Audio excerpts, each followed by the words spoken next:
Good morning.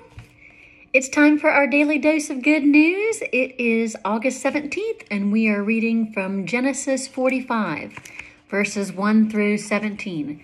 It's the story of Joseph after he had been taken and was in Egypt, and at this point, as Pharaoh's assistant, his brothers have come before him during the famine, and Joseph is going to reveal himself to his brothers.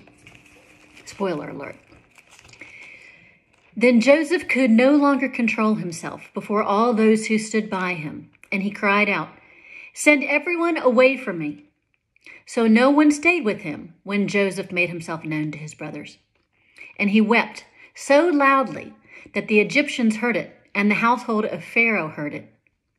Joseph said to his brothers, "I am Joseph. Is my father still alive?" But his brothers could not answer him, so dismayed were they at his presence. Then Joseph said to his brothers, "Come closer to me." And they came closer.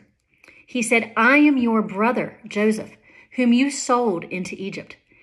And now do not be distressed or angry with yourselves, because you sold me here. For God sent me before you to preserve life. For the famine has been in the land these 2 years, and there are 5 more years in which there will be neither plowing nor harvest. God sent me before you to preserve for you a remnant on earth, and to keep alive for you many survivors. So it was not you who sent me here, but God. He has made me a father to Pharaoh, and lord of all his house and ruler over all the land of Egypt. Hurry and go up to my father and say to him, 'Thus says your son Joseph, God has made me lord of all Egypt. Come down to me, do not delay. You shall settle in the land of Goshen, and you shall be near me. You and your children and your children's children, as well as your flocks, your herds, and all that you have. I will provide for you there, since there are 5 more years of famine to come, so that you and your household and all that you have will not come to poverty. And now your eyes and the eyes of my brother Benjamin see that it is my own mouth that speaks to you. You must tell my father how greatly I am favored in Egypt and honored in Egypt, and all that you have seen. Hurry and bring my father down here." Then he fell upon his brother Benjamin's neck and wept, while Benjamin wept upon his neck. And he kissed all his brothers and wept upon them. And after that, his brothers talked with him. Here ends the reading. And you may have heard that story many, many times. But what strikes me today about that is how Joseph looks at it and sees the good that God brought out of his situation, which was terrible initially, that he was sold into slavery by his brothers who were jealous of him, that he felt unloved and hated by them. And yet God brought good out of that situation. And in Joseph's opinion, God wanted him to go to Egypt in order that he could be in the space to provide security for the people.